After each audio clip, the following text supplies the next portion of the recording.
I hadn't had opportunity. I'm going to look at it right now, Mr. President. Thank you, sir. Item 5, hearing on proposed ordinance rezoning property located at 720 West South Boulevard from a B2 to an M1 district.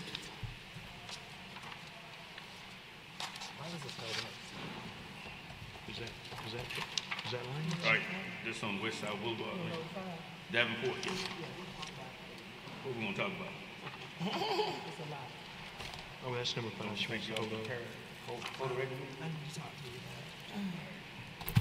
Item 6. Item 6, hearing on proposed ordinance amending section Appendix C of the zoning ordinance to add article. I've got one X, but it's X1, 11, large-scale solar energy collection facility.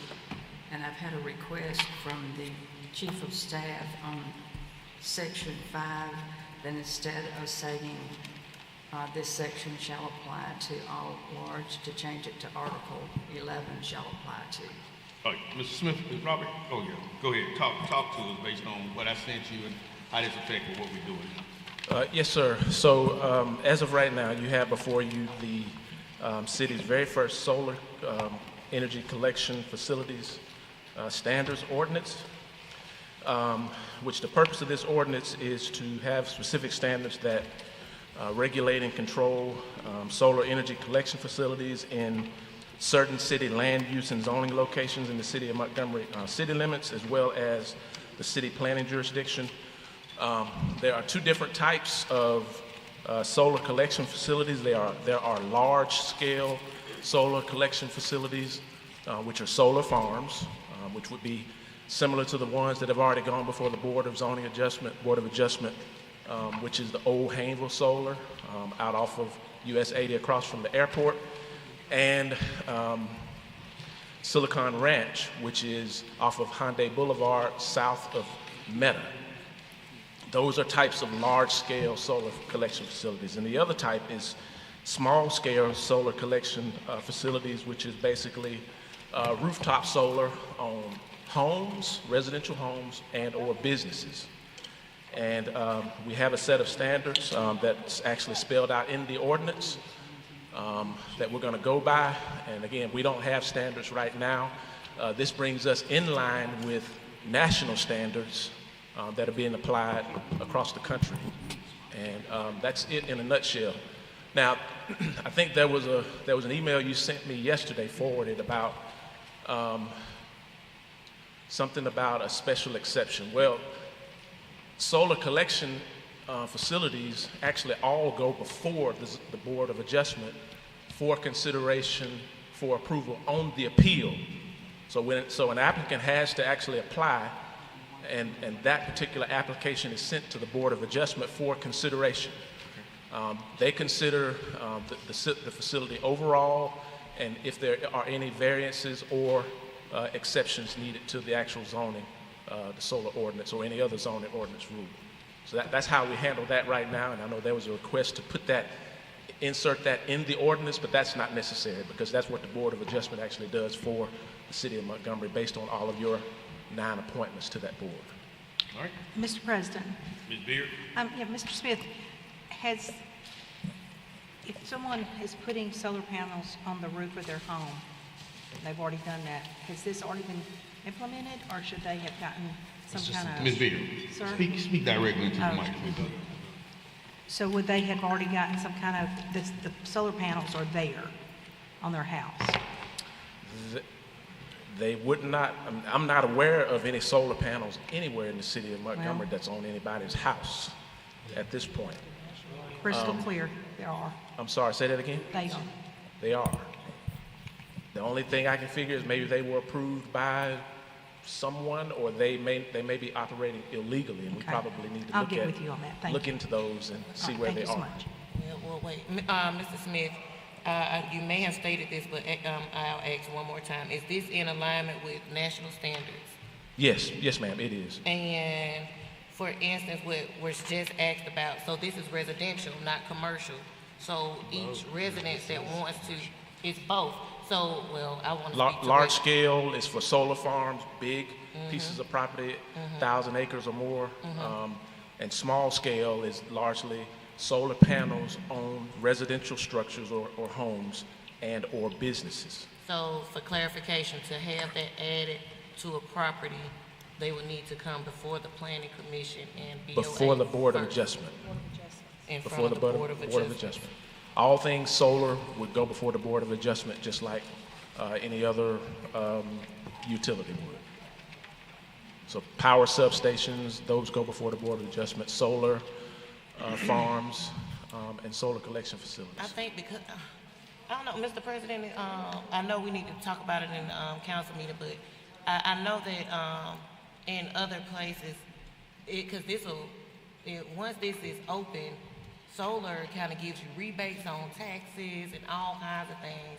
Lowers your power bill, all that kind of stuff. And so we are gonna have an influx, and I'm just thinking about what those meetings will look like with individual households coming in front of us to request it. So I think we might need to look at that piece just a little bit more and see it's huge in Texas. So Right. kind of what's happening there. Houston, Texas, Yes, Florida, Georgia. yes. I mean, it's being done across the Yeah. country. So I'd like to put this in committee, Mr. President, just so we can kind of discuss it just a little bit more as far as the residential piece. But it's up to the will of the council, but I would love to put that in committee so we can. Mr. President, can I comment on this? Go ahead, Mr. Grimes. And Mr. Smith, I've actually done some banking with some people have done on their barns and stuff like that and chicken houses. So it's normally a solar contractor that will do that. It ain't like me going out and buying panels and start nailing them on the roof. It's a company that does it. So a and franchise they're familiar with this of the procedures. So this is not unusual for them. That's right. At Right, all. that's correct. Right, Robert? That is correct. So I guess that would lead to the question of how we present this as a franchise agreement possibly with corporations as far as installations like we've done with C-Spire in the past, so it won't come straight to us every time for every installation, but it'll run through whoever that may be, whatever solar company that is. I would think. I don't know if it's been presented to us in that fashion, but No, ma'am. it hasn't. All right, any other question? All right, thank you. Item 7, hearing on proposed ordinance amending Appendix C, Article 3, Section 1, establish composition, appointment, term, and removal of members of the Board of Adjustment.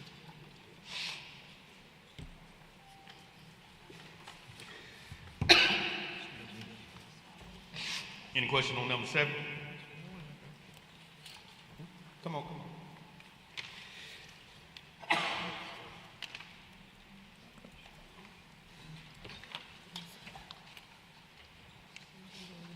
Anybody have any questions? Okay.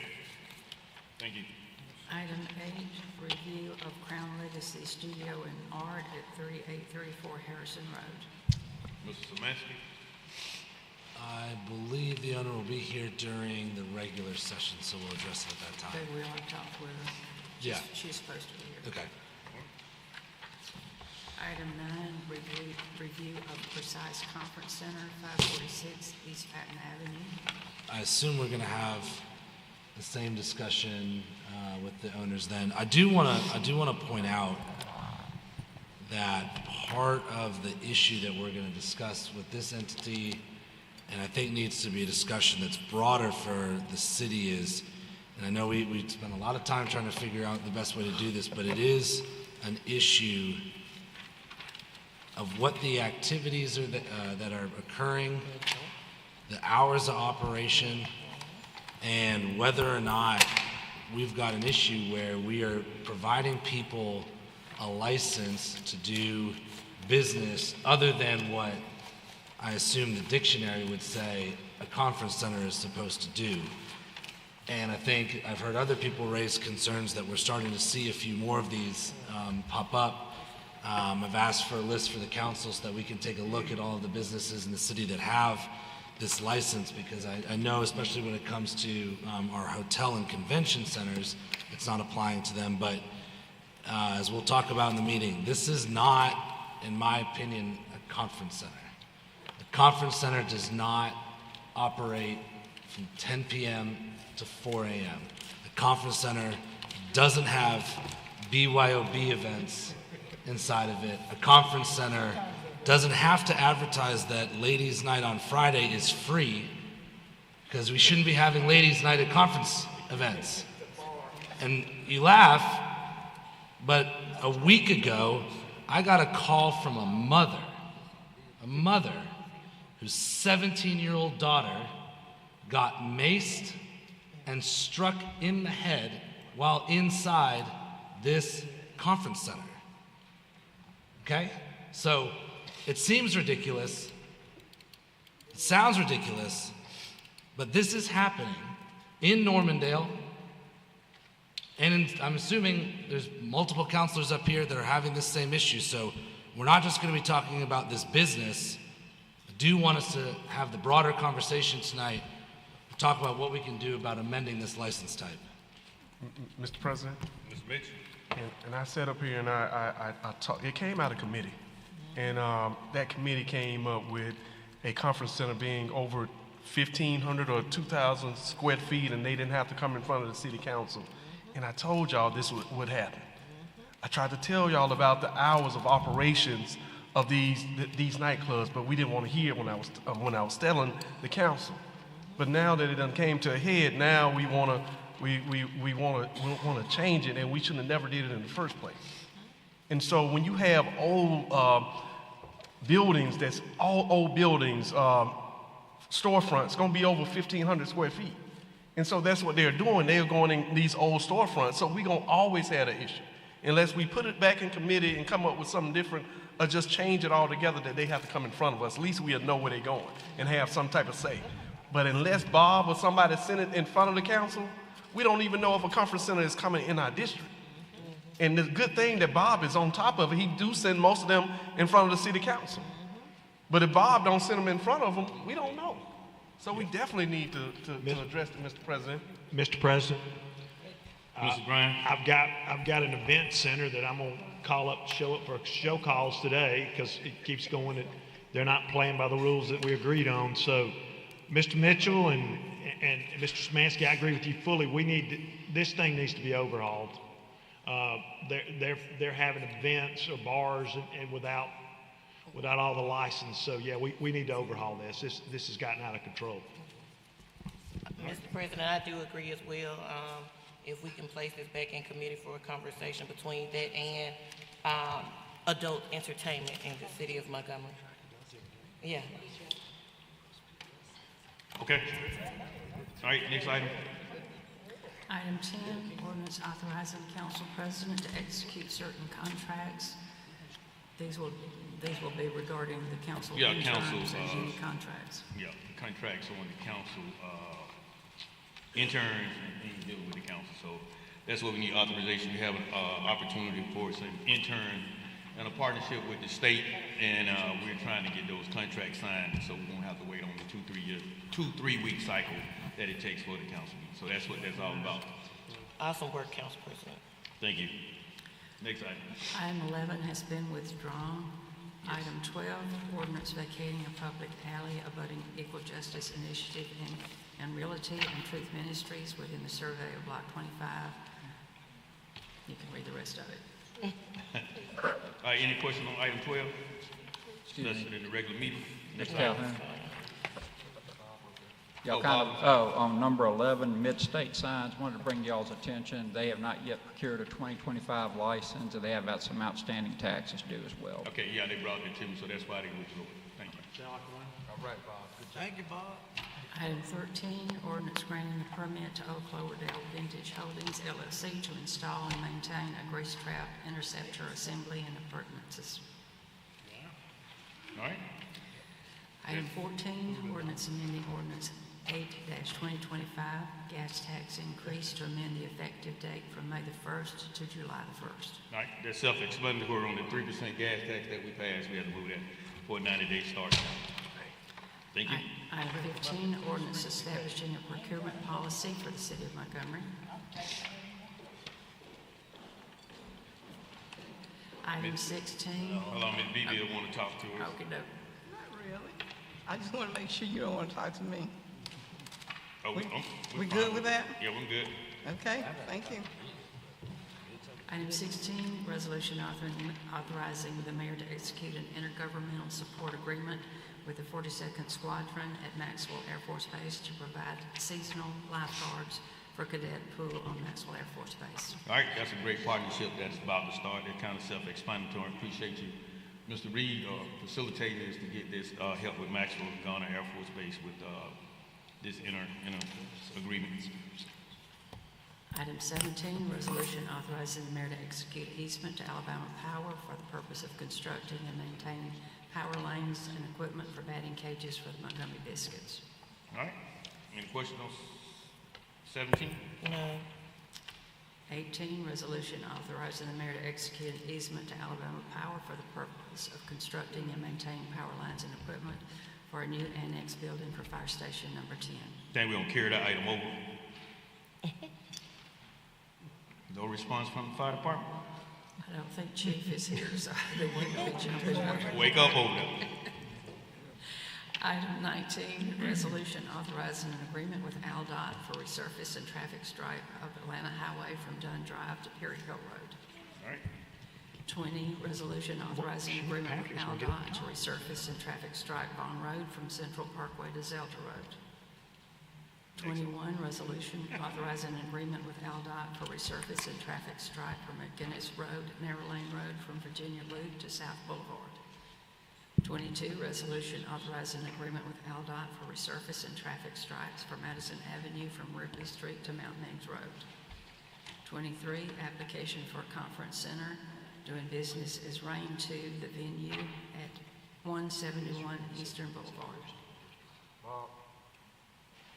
All right, any questions on 22? Yeah. 23? Yeah. Yes. Bob, have they already been operating? It's our understanding, I believe it went to Ms. Blaylock, that tip that had been operating prior to the application. Okay. Okay. All right, thank you. Item 24, application for a mobile food truck doing business as K&K Snow Bees with no physical location. I forwarded you, council, an email where Mrs. Allen, she's had an illness in her family and she's in Louisiana, so she asked that we either carry it over. She does not know when she will be able to be at the meeting, so we can carry it over, we can table it indefinitely, or Or just vote on it. All right. whatever the council's desire is. Item 25, application for a towing company doing business as Spectral Towing and Recovery, no physical location. All right, next item. 26, application for a lounge retail liquor class 2 package license doing business as Beverage Center, 3458 Atlanta Highway. 27, application for restaurant retail liquor license doing business as Hero Donuts, 350 North Perry Street. 28, application for restaurant retail liquor license doing business as Little Donkey, 378 North Perry Street. 29 is designated nuisance abatement agents. 30 are your standard demolitions. 31 are your nuisance resolutions. All right.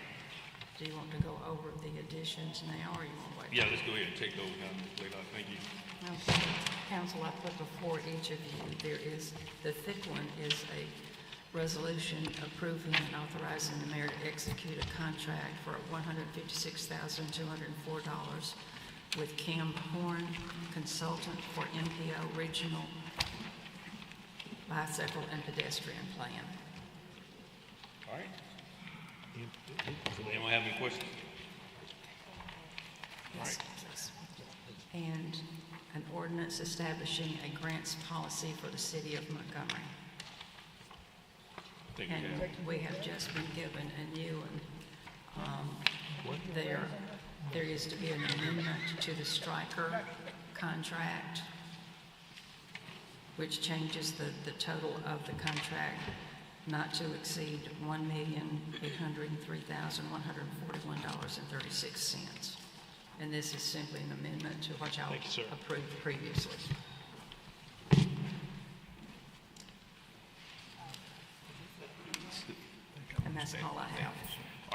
Mr. President, I got one question. Mr. Grimes? All right, let's go back and talk about item 23. Let's talk about, yeah, I was gonna ask a question.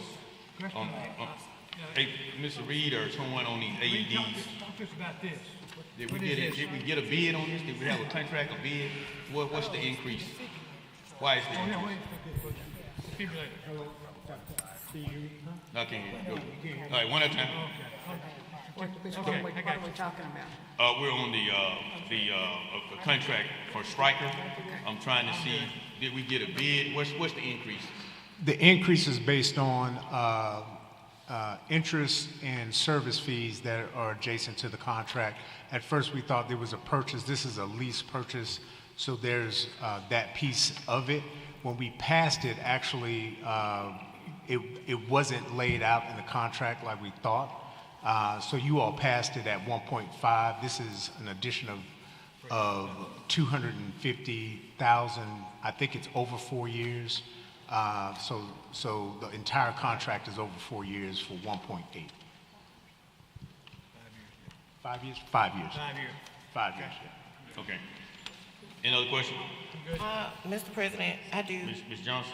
For the regional bicycle and pedestrian plan, are they expanding on this 2018 plan? What is it that's actually being worked that wasn't completed in the 2018 plan? Mr. Smith? Yes, ma'am. So this is an update. So we're required to do an update once every 5 years, and this is an update year for that plan. So we'll review all of the existing conditions, review what was proposed in the previous plan, make sure it's still good. Also look at what's been completed, and plan for the next set of updates that need to be planned and programmed for the next 5 years. I guess I asked that question, Mr. Smith, is because what's the difference between this and what we're doing with River Region Trails? Because aren't bike lanes included with River Region Trails? Both actually the same. River Region Trails is a nonprofit. We're required to do it for the MPO, which is a federally funded entity. Okay, so we can't use what we're doing with what we've paid them to do with River Region Trails. You can't use that in the MPO? We will reference what's been done with River Region Trails as an actual plan also. Okay. But River Region Trails only covers the city of Montgomery, and it doesn't cover the regional area, which is portions of Montgomery, Elmore, and Altonga County, and all of the cities, towns, city of Montgomery, city of Millbrook, Prattville, Pike Road. We go a little further on our reach. Even though they're called River Region Trails, the primary work is here in the city so far. Yes, ma'am. Thank you. All right, Mr. Bryan, you say item 23. Yeah. Let's talk about that. This person wants a conference center, and it's at the old Atlanta Crossing Shopping Center. Can we hold this up until we come up with a formula? You can carry it over indefinitely if that's the will of the council. That's my will. Yeah. Okay. Because we're going to work on that. Yeah, no, that's good. All right. Any other questions on the agenda before we get into our public communication? Yeah, Mr. President, and Mr. Reed, I'm trying to read this as quickly as I can since we got this on the grants. I know that we had outsourced, or we passed a contract recently, I think, to have some grant assistance done with Levitate Legal for the city. Is this department only, or is this like grants broader? I just wanted to understand what I have in front of me. Which agenda item are you talking about? The ordinance to establish a grants policy for the city of Montgomery. Okay, I will let Betty. You want to speak to that? We got handed. We just got it. Council, the grants department has been working with a technical assistance team, trying to put that document together so that it will have more teeth in it and people understand that this is the law, here is the policy, and you have to comply with it, okay? So it's been worked on for some time, and that is going to be not just the grants department, but it's, citywide. And we actually had the procurement document and that document, and for some reason, one of them did not get to Ms. Blaylock in time, okay? And so we had to go ahead and get it in because we're not gonna have the assistance of this team after June 30th. And we are now in process of working on the manual showing the policies and procedures that have to be adhered to, but that gives us your support. I think this is good. Yeah, this is good. It's just the SOP, daily operation procedure that you're gonna use for the grants department, so. And it also spells out, like when we have grant, like sometimes the city will have community-based organizations that we provide funds to. It will outline what their requirements are from, what's the word I'm looking for, Betty? Compliance and the such. So that's what this is about, is making sure that we have good standards, standard operating procedures and processes when it comes to grants. And we're behind the times. We didn't have a grants department until a few years ago, but you can go and look at other cities in the Big Ten in the state of Alabama. And, you know, we're looking at some of their templates to keep from having to reinvent the wheel. Yeah, So, that's good. a lot of hours and a long process, but we're getting there. All right, any other questions? Mr. Bryant? Mr. President, I would like for us to consider doing a moratorium on development until we can figure out a funding vehicle to maintain retention and detention ponds. They're vital to keep the city from flooding. We now inspect them a year, but most neighborhoods or developers no longer, it's defunct and nobody keeps those up. And as they silt in, wash away, it doesn't help us. And I know Fernetta probably leads the charge in her district in flooding, but we all got problems. And we need to look not just today, but 10 years out, 15 years, 20 years out. So we need, before we go develop, we need some standards. And I've talked to Patrick and Holly a little bit, and we need to find a way to fund and maintain those CC going forward. And we don't have a vehicle now. I just need to be clear. Are you speaking of all development? I would be for a little bit until we kind of figure out the. You're going to throw our program, if we do that, we will be so behind on our development projects. And legal is not feasible, as Stacy's saying here. The other part of it is part of the onus is on the water board on some of these. No, this is stormwater. Stormwater. Yeah, this is stormwater. This is stormwater. Oh, okay. This is stormwater, not that. And you could cut out downtown. It would be in high dense areas, new development. We're throwing water into the storm system we're not prepared for. I mean, you talk to the engineers and you talk to Hydro out of Auburn that are water experts, that's some major issues. There's more water in the terrarium today than there's ever been. And so it's not unusual to have 50 years, 75 years. A month ago, we had a 75-year flood in 2 hours on a Sunday afternoon. Hey, I just think when we talk about stopping development all over the city for anything, we need to just get the engineering to fix the water drain problem and put money toward that to do what we need to do for us to storm water. But when you talk about shutting down development in a city that we're looking to grow, and you know, take it 2 weeks ago, 3 weeks ago, we talked about what we wanted to do for home builders and builders, and we cut these caps. Now you're gonna cap them in another way now because they're not gonna be able to build and get licensed. If the ones that are already passed, we're not messing with those. The ones that are already breaking ground and putting dirt, we're not playing. If they've already been approved, we're not looking at those. However, good God, I'm about to speak for the home builders.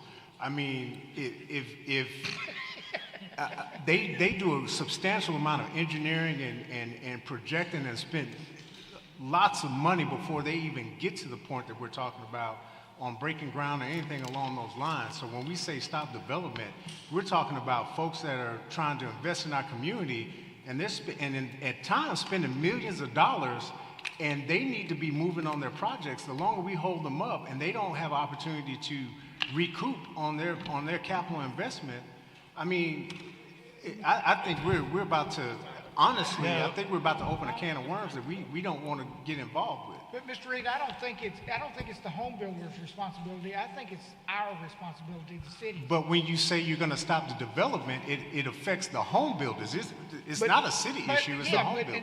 It is a city issue. We've got to come up with the specifications to hold the home builders. Understood. The developers. Until we get that, We're not getting that. And every time it rains, and I hope I'm not putting words in everybody's mouth, everybody cringes because it's going to flood somewhere. And I mean, you look at, take Vaughan Road, for instance, D.R. Horton throwing in 500 homes, you know, and we're talking about all the new homes that are going to go in that area, you know, out Park Crossing and stuff.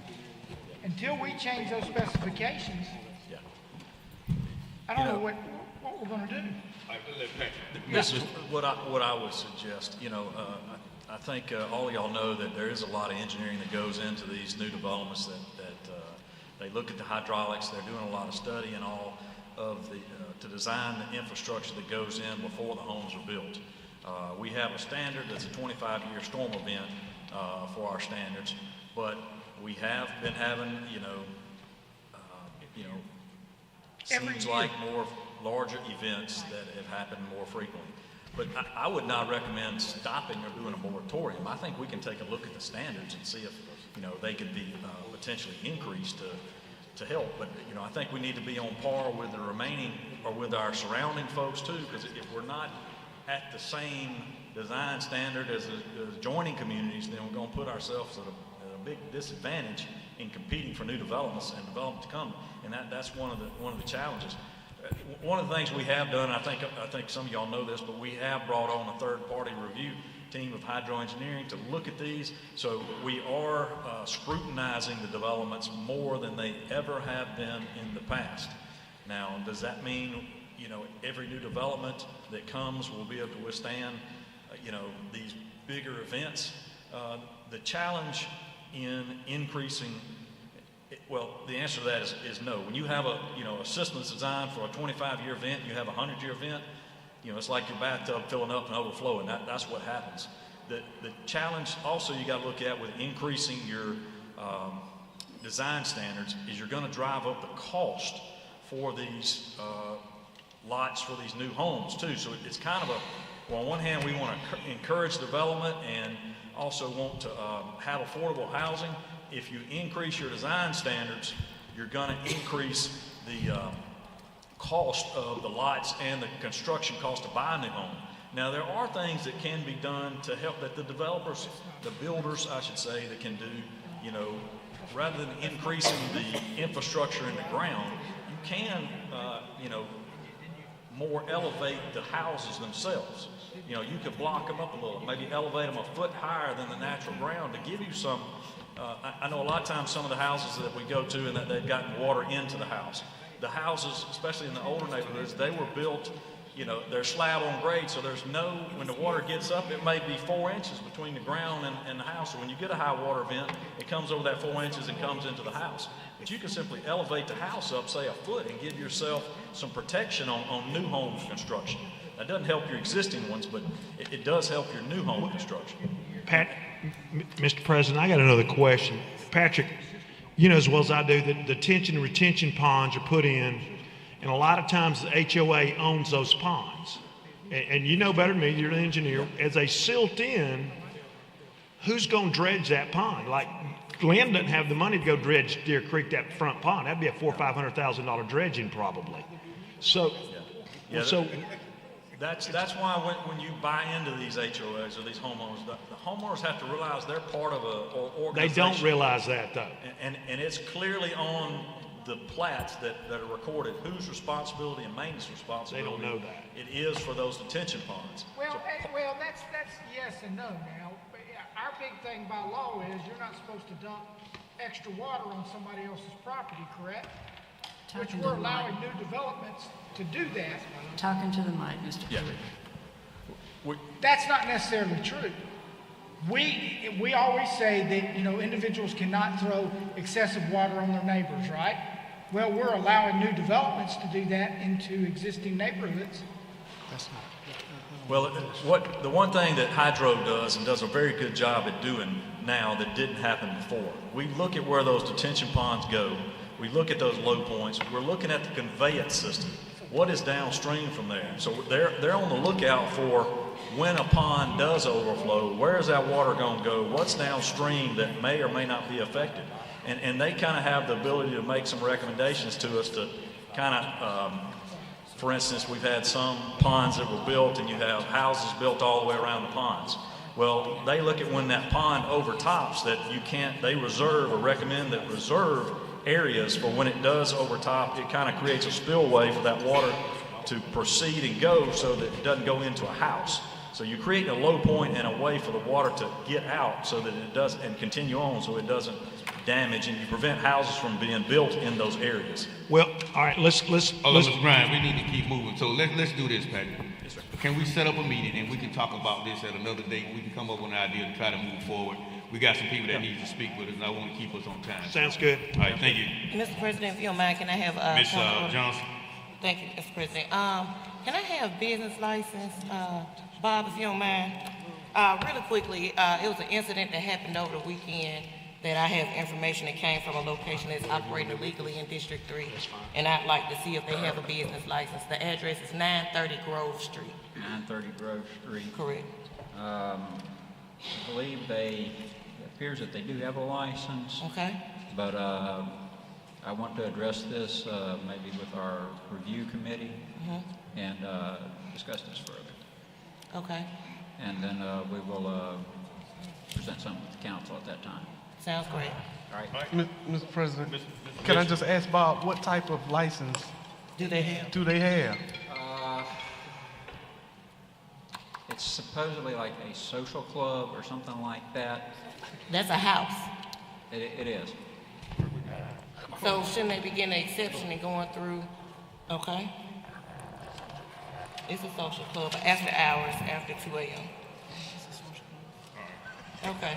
So before you want to do enforcement, you want to ensure. Right. We're going to bring this to the review committee tomorrow. Okay. Bob, can I ask, Mr. President, can I ask Bob one more question? Can you check on, see how many social, you said what type of license this is? Referred to as a social club. As in a social organization? Can you see how many of these social club business licenses we have, if you don't mind, Bob? Sure, we'll check into it. Thank you, sir. All right, thank you. Will we be discussing the Chestnut address as well in the review committee tomorrow? Okay, I think I know which one you're talking about. 2909. 2909, I believe is correct. Okay. And that's on the agenda for tomorrow as well. Thank you. Mr. President. Ms. Bryan? Miss, No, that would be, y'all sit too no. close together. Ms. Beard, I'm sorry. No. I'm just asking a question too. I worked with the Clean City Commission on Monday, yesterday afternoon in our district, and I know they're doing lots of things in different districts and cleanups. Where are we on finding them a place to put all their supplies? Mr. Reed, you had mentioned y'all were looking for something for the Clean City Commission to have a housing. Yeah, we had worked out an agreement with them on Union Station. The issue is we have some ADA issues, and because the elevator's down, we'll be able to move them in once the elevator is fixed, because they were going to be on the second floor. But Okay. there is an issue, and we are working through that. Kippy Tate and his team actually have started the repair on that elevator. great. Once that's done, we will be able to put them over into Union Station. Just a good location. All right, Yes. thank you so much for answering that. Thank you.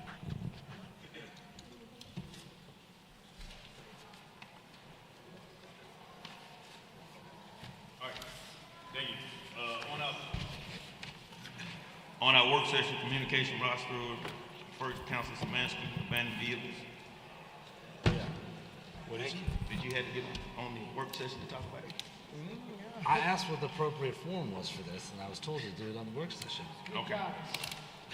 No, but the reason was because we've got 311, so the reason I wanted to have this on the agenda, because the calls are now increasing. I have a number of broken down vehicles, and the reason I'm asking the question is that when they go through 311, they're getting closed out in the 311 process, and then they're saying they're getting referred to MPD, but the car's not moving. So what I'm wondering is, with the 311 process, we have a tracking process that tells us where we are at in abating that issue, but I don't think we get car removals as part of, or impounding, and I think it starts the conversation about, like, I've got some vehicles, I've got some people that are getting really frustrated. I've got a car right off of Fred Gray that I think first got reported 7 months ago. There's no air in the tires. I mean, it obviously hasn't moved an inch. So what I am trying to find out, because I don't know how to give a good answer to the people that are calling me all the time about this issue, is after 311 refers these to MPD, what happens with that car? I don't know who the right party is to explain this, but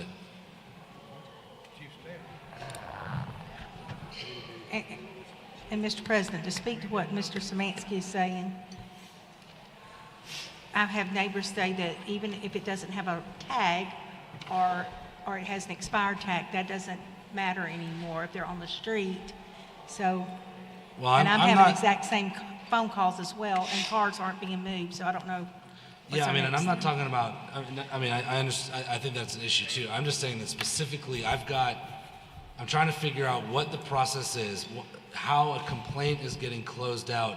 It's listed as a nuisance on the 311 site, but then the people that are calling these abandoned cars in are getting responses through the system, which works well for every other type of nuisance issue that we are having, inspections issue that we are having.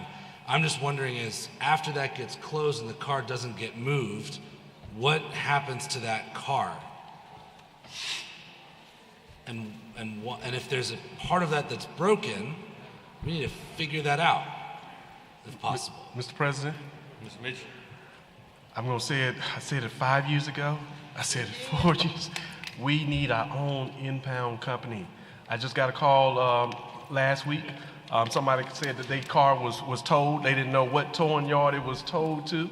I talked to Aaliyah. Aaliyah said if the city of Montgomery get an impound lot, they'll use the city of Montgomery. I talked to the sheriff department. Sheriff department said if we get an impound lot, that they'll use the impound lot. We also had, in this plan that we had, we even constructed a building that the MPD can use as holding their evidence for its cars that's involved in any type of crime. I keep on telling you, let's go back to looking at a rotation system. We do not have to use, that means those smaller companies will be, we talk about small businesses here in the city of Montgomery. We talk about, hey, we want the small business this way, that they are not obligated to have all this insurance, 30 acres of land to store these cars. The city of Montgomery can have our own impound lot. So if somebody mistakenly get told, guess what? Councilman Mitchell can make a phone call and say, hey, we made a mistake. Can you let Miss Love car be re-released? Same thing, if a person get locked up, and I know everybody, we say we don't want nobody to get locked up, but if they get locked up, guess what? That judge can put that towing fee or that storage fee onto their restitution that they're paying. So they can get out, go get their car and go back to work. I'm just saying, every other major city, we talk about other cities, every other city has an impound, and we already did the work. Only thing we need to do is revisit, Mr. President. I mean, an impound lot would be great, but again, I'm still trying to figure out, and I think if that's the answer to the problem, that's a great answer that we should definitely be pursuing, having an impound lot. But I still just want to know how to answer the question, what happens to a car after 311 closes the ticket? Well, and I don't know if MPD can, I'm not familiar with in detail without looking at it, whether MPD is responsible for marking those vehicles if they've been abandoned, and once they're there for so long, then they can tow them. I know if they're on somebody's property and they're considered a junk vehicle, then inspections is responsible for going out. But I didn't know if... Chief, you want to come address that before we can move on?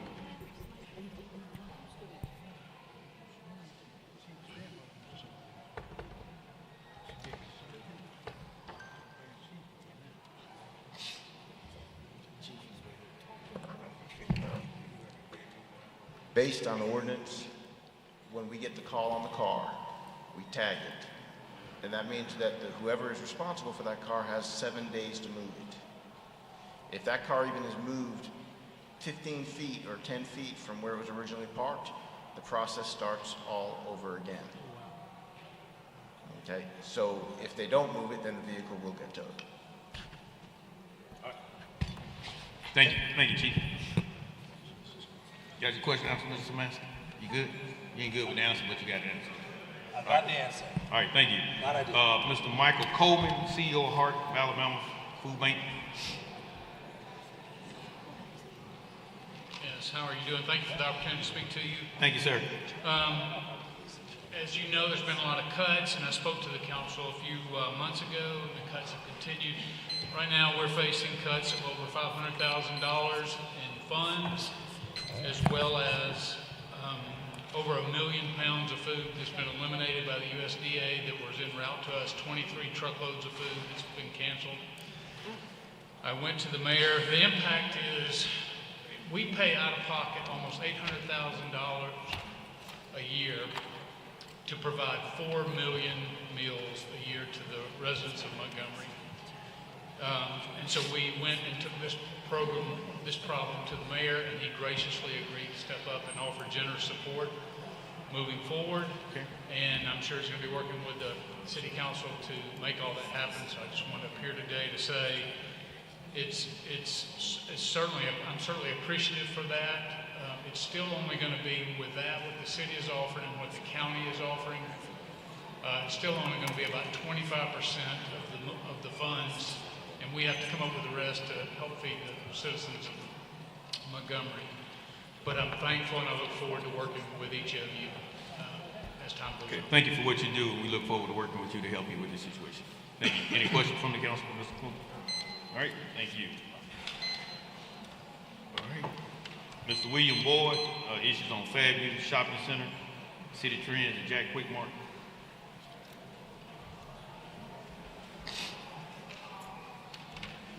Yeah, good evening. Good evening. What district is that? City Trend and Jack Quick Mart, City Council district. Do we know? What was that again? What district is where Jack Quick Mart is on the corner of Fairview and Rosa Park, the service station there, next to City Trend? Is that 4 or 7? It's in the city of Montgomery. What's the issue? Come on. Okay, the reason I'm saying that is because, you know, they spent over $9–10 million on infrastructure over there. And I'm quite sure that Fairview is going to be a whole new vision for West Montgomery. But it seems like there's an element over there at City Trend. When City Trend is closing, matter of fact, they moved, and they have a hangout spot now. And they over there cutting hair and shooting dice and washing cars and selling plates after hours. And there's a whole, sometimes maybe 20 up to 50 cars out there. And they're probably doing lots of illegal activity. So I'm trying to see what could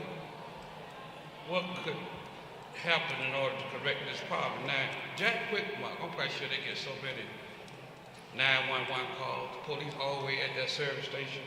But they got a service station right across the street from Carver that y'all have 24-hour security. And I think Jack Quick Mart get most police calls, 911 calls than any business over there in West Montgomery. It's not a club, and it's a service station. So what could happen in order to try to clean that area over there? The city of Montgomery spending right at $10 million for infrastructure change, because if something happened over there, and then Fairview make the news, it's a little hole. It's going to be a lot of people get hurt over there in that area. I just hate to see my community get gunshot out like they did over the Holly Village some years ago. So I'm trying to see what could take place in order to make that area over there right. Because right now it's a problem.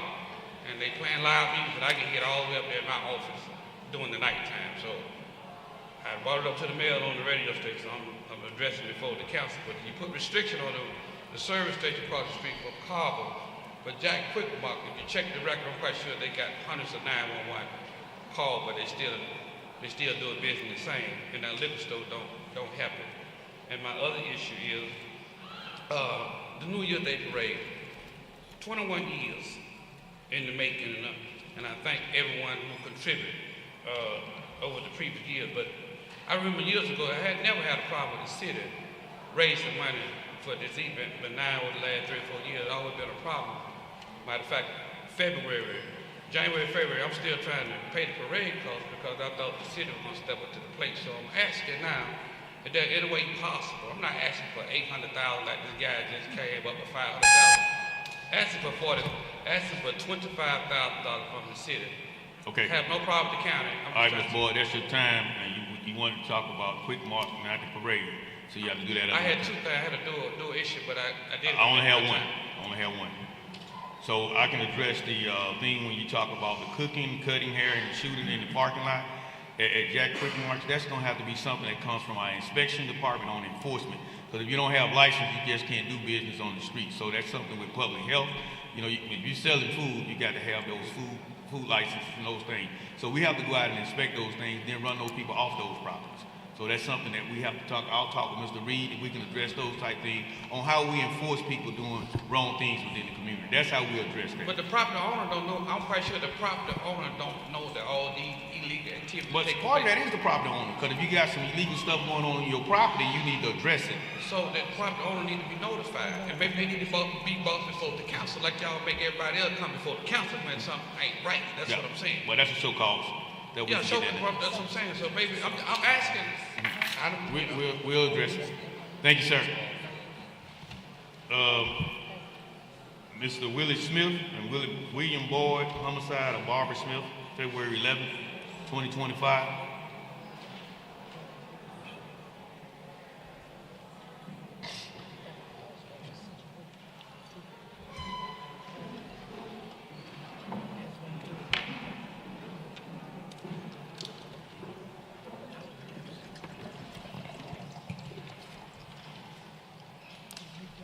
Greetings, Montgomery City Council members and staff, Police Chief Gray Boys.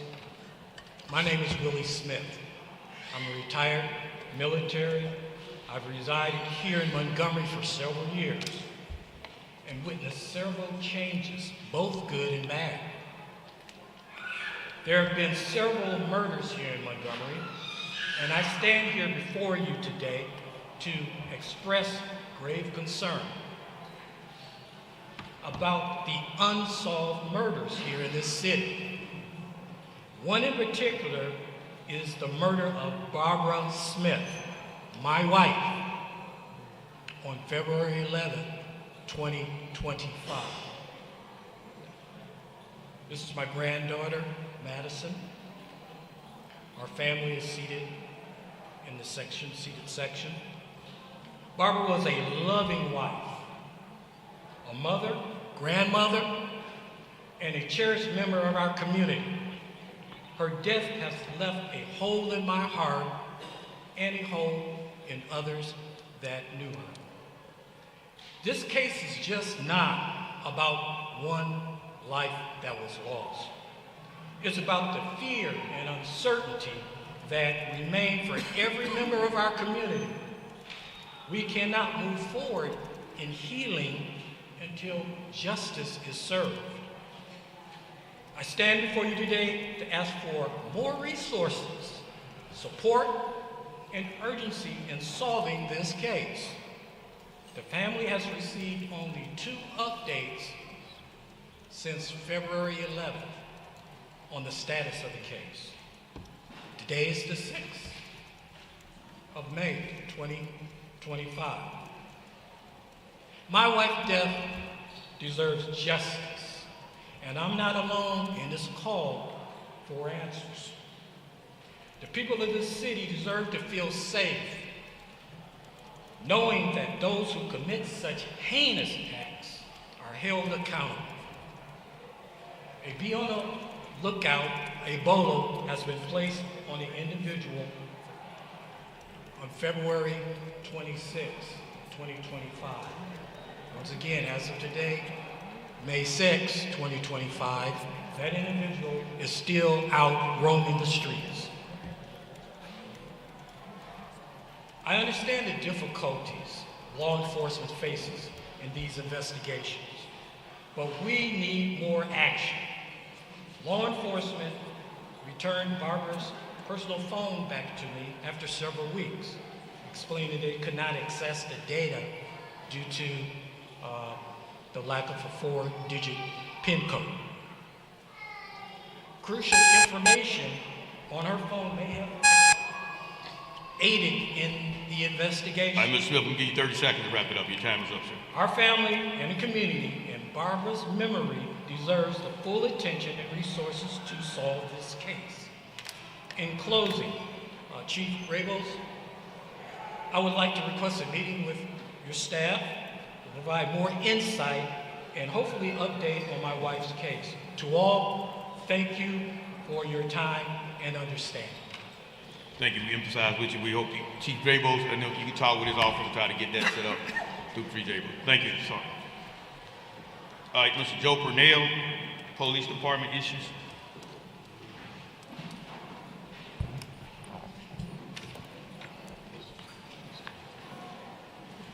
Good afternoon. Here, last time I was here, I was addressing an issue with the police department. I guess I'm back again to address another issue. It's not benign, but it's central. The engagement of the police department with the public is very important. On the 28th of this month, there was a shooting on the Atlanta highway. It ended up in the trailer park right up the street. Now, when the police came, there was no report done. And there was no video, what I understand, because when they get out of that car, I think the cameras are supposed to be rolling. The issue with this is that the shooting involved a family member. A family member, my son, was grazed. He didn't know he was shot at the time by the individual who had shot him. But when the police came out, there was no report made, no names were taken, nothing, no type of interaction whatsoever. In addition to that, they gave him the wrong address to go to sign the warrant. He was told to go to Ripper Street instead of going down to the new area across from the farmer's market. The issue I have is that when police engage with the public, the criticism I have is that the police should be knowledgeable about their procedures and their guidance. In addition to that, police need to have the patience to be able to engage the citizens, to give them relative information.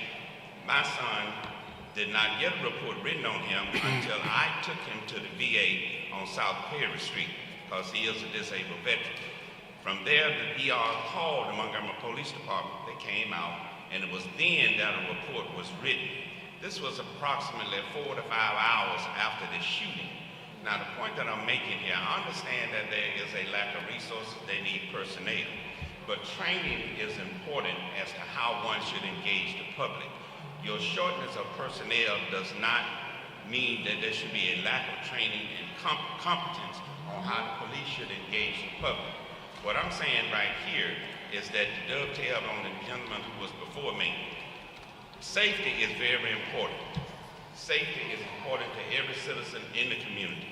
And we need to feel safe, and we need to know that when the police come out to engage us, they come out with an attitude, one, to be responsive, and one, to be polite. They don't have to be demeaning, and they have to be able to give the public the proper information that is needed. The only thing I'm saying here is, I'm not about this thing of people saying defund the police. I'm all about getting you as many people as you need to have. I see more advertisements about firemen than I do about policemen. So I'm asking you, do something about the training and the quality of personnel that you hire. Thank you. Thank you, Mr. Purnell. Last is Ms. Kim Wilson with the March of Diane Foundation.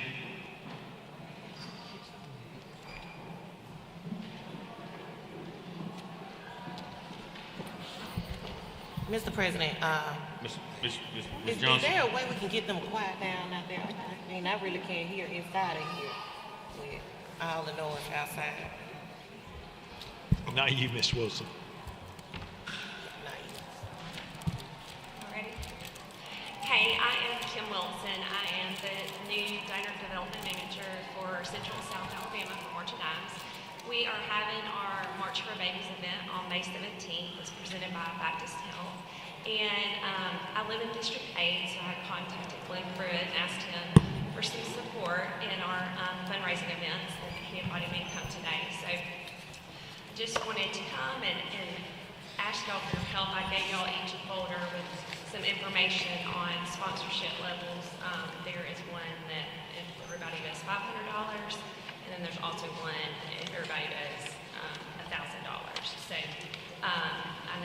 a very long and busy meeting. There's a lot of information there about the wonderful things that March of Dimes funds and what we do right here in Alabama. So we would greatly appreciate your support any way that y'all can support us. Thank you, Ms. Wilson. Thank you. We'll look into it and see what we can do to help and support. Okay. Thank you. All right. All right. Work session is adjourned. We will be in the council meeting in 8 minutes at 5:17. Thank you.